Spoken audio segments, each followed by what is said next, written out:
Hello everyone, welcome to the video series on MHSRB Pharmacist exam preparation. ఈ pharmacist ఎగ్జామ్కి ఒక వారం రోజులు, ఒక 8 రోజుల టైం ఉంది. ఈ 8 రోజుల టైంలో చాలా ఇంపార్టెంట్ థింగ్ ఏంటంటే మన స్ట్రెస్, యాంగ్జైటీని కంట్రోల్ చేసుకోవడం. మీరు ఎంత ప్రిపేర్ అయినా, ఎంత బాగా సిలబస్ కవర్ చేసినా ఒక రేంజ్ ఆఫ్ స్ట్రెస్, యాంగ్జైటీ సర్వసాధారణం. First let us accept that. రెండు, ఈ స్ట్రెస్ కానీ ఎక్కువైపోతే మన పెర్ఫార్మెన్స్ మీద ఎఫెక్ట్ పడుతుంది. మీరు ఇన్ని నెలలు పడిన కష్టం అంతా మీ స్ట్రెస్ వల్ల వేస్ట్ అవుతుంది. అది కాకుండా కంట్రోల్ చేసుకోవాలి. స్ట్రెస్ ఎలా క్రియేట్ అవుతుందంటే మన ఆలోచనల వల్ల క్రియేట్ అవుతుంది. ఆ ఆలోచనలు ఎలా కౌంటర్ చేయాలో చెప్తా వినండి. నా మేజర్గా అందరికీ వచ్చే ప్రాబ్లం ఏంటి అంటే, ఒకవేళ నేను సరిగ్గా చేయలేనేమో, ఎగ్జామ్లో అంటే జాబ్ తెచ్చుకోలేనేమో అనే ఆలోచన వల్ల మొదలవుతుంది స్ట్రెస్ అంతా. I'll tell you something. లైఫ్లో ఏ ఈవెంట్ అయినా, సక్సెస్ అయినా, ఫెయిల్యూర్ అయినా, let us see it as an experience. అంటే దీన్ని నా లైఫ్లో జరిగిన ఒక ఇన్సిడెంట్తో ఎక్స్ప్లెయిన్ చేస్తా వినండి. నేను ఎంఫార్మసీ చేసిన తర్వాత యుఎస్లో పిహెచ్డి అడ్మిషన్ తెచ్చుకున్నాను. వర్జీనియా కామన్వెల్త్ యూనివర్సిటీ అనే యూనివర్సిటీలో మెడిసినల్ కెమిస్ట్రీలో పిహెచ్డి అడ్మిషన్ వచ్చింది. నా గైడ్ ఎవరంటే రిచర్డ్ గ్లెనన్. ఇతను విలియం ఫోయర్ టెక్స్ట్ బుక్లో సిఎన్ఎస్ స్టిమ్యులెంట్స్ అనే ఒక చాప్టర్ రాశారు. అదే యూనివర్సిటీలో ఇంకొక కో గైడ్ డుకాటి అని ఒక మేడం, ఆమె కూడా విలియం ఫోయర్లో ఒక చాప్టర్ రాశారు. అదే యూనివర్సిటీలో మెడిసినల్ కెమిస్ట్రీ హెడ్ ఎవరంటే బర్జెస్ అని ఒక అతను ఉన్నారు. అతను బర్జెస్ మెడిసినల్ కెమిస్ట్రీ వాల్యూమ్ అని ఒక 7 బుక్స్ రాశారు. ఆ యూనివర్సిటీకి 2 నోబెల్ ప్రైజ్లు వచ్చాయి. ఎందుకు ఇదంతా చెప్తున్నా అంటే, యూనివర్సిటీ ఈజ్ వెరీ ప్రెస్టీజియస్. రావడం చాలా కష్టం, వచ్చింది నాకు. వెళ్ళాను. ఫస్ట్ సెమిస్టర్ అయింది. ఫస్ట్ సెమిస్టర్ అయిన తర్వాత ఫస్ట్ సెమిస్టర్లో వచ్చిన గ్రేడ్స్ బట్టి సెకండ్ సెమిస్టర్లో స్కాలర్షిప్ ఇచ్చారు. ఇంటర్నేషనల్ స్టూడెంట్లో నా ఒక్కడికే స్కాలర్షిప్ వచ్చింది. ఫైన్.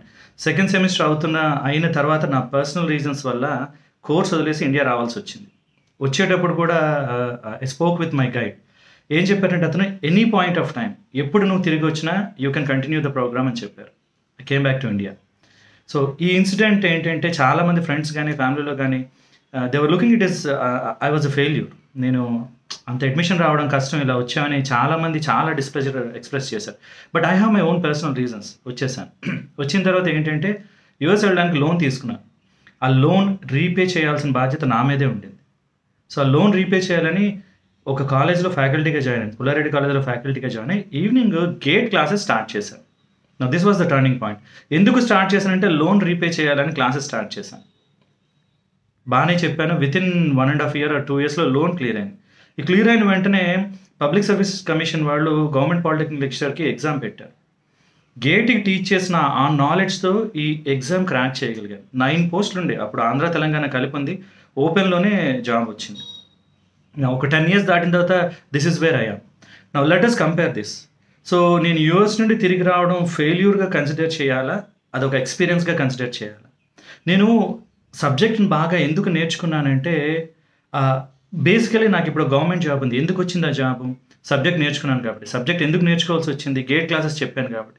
ఎందుకు గేట్ క్లాసెస్ చెప్పాల్సి వచ్చింది? లోన్ రీపే చేయాలని. ఎందుకు లోన్ రీపే చేయాల్సి వచ్చింది?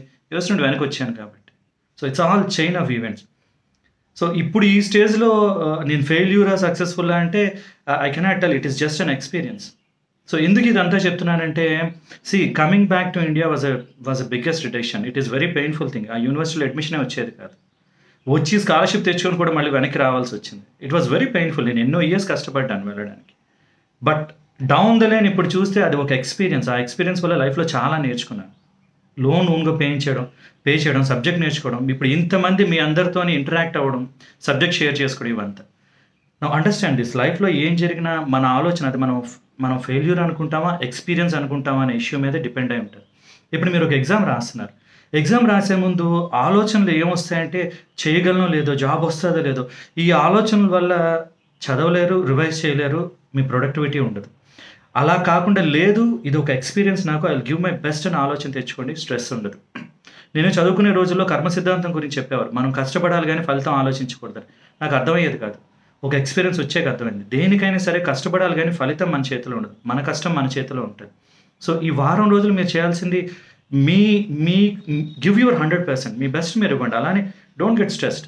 ఆలోచన ఏముండాలంటే, ఇది ఒక ఎక్స్పీరియన్స్ నాకు. Just I will give my best and this is one of my experience. చాలామందికి వచ్చే ప్రాబ్లం ఏంటంటే, ఒక ఎగ్జామ్లో ఫెయిల్ అయితే నేను ఫెయిల్యూర్ అనుకుంటారు. There is a difference. ఎగ్జామ్లో ఫెయిల్ అవ్వడం వేరు, మనం లైఫ్లో ఫెయిల్ అవ్వడం వేరు. అసలు ఫెయిల్యూర్ అనేది ఒక relative word. I would say it is an experience. నిన్న అందుకే నా లైఫ్లో ఇన్సిడెంట్ చెప్పాను. It is just an experience. దాని నుంచి పైకి ఎదగగలగాలి. ఆ ఫెయిల్యూర్ లేని వాళ్ళు ఎవరు జీవితంలో ఎదగరు. జీవితంలో ఫస్ట్ జాబ్ మంచి జాబ్ వస్తే ఆ జాబ్లో స్టక్ అయిపోయి ఉండిపోయి అలానే ఉండిపోతారు.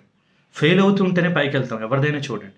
అంటే నేను అనేది ఫెయిల్ అవ్వమని చెప్పట్లేదు, మన ఆలోచన మారాలి. నేను నా ప్రయత్నం చేస్తాను, గుడ్ వస్తే వచ్చింది, లేదు it's an experience, that's it. Last వీడియోలో కూడా నేను ఒక విషయం చెప్పాను. ఒక విండో క్లోజ్ అయితే ఒక డోర్ ఓపెన్ అవుతుంది. There is plenty of opportunities. ఇదేమైనా మిస్ అయితే నెక్స్ట్ డ్రగ్ ఇన్స్పెక్టర్ వస్తుంది, అది కాకపోతే ఇంకొకటి వస్తుంది. లైఫ్ ఏ ఆప్షన్ ఫెయిల్ అయితే బి ఫెయిల్ అయితే జెడ్ వరకు ఆప్షన్స్ ఉన్నాయి మనకి. లైఫ్ ఓన్లీ మన ఆలోచన మాత్రమే, రైట్? సో మళ్ళీ ఆలోచించండి. There is nothing called as failure in life. I would say it is just an experience. Let us experience the life, give your best, let us stay calm and stay happy. ఎందుకంటే మీరు ఇన్నాళ్ళు పడిన కష్టం వృధా అవుతుంది. ఆ stress it causes lot of damage. Okay, I hope this is useful. All the best.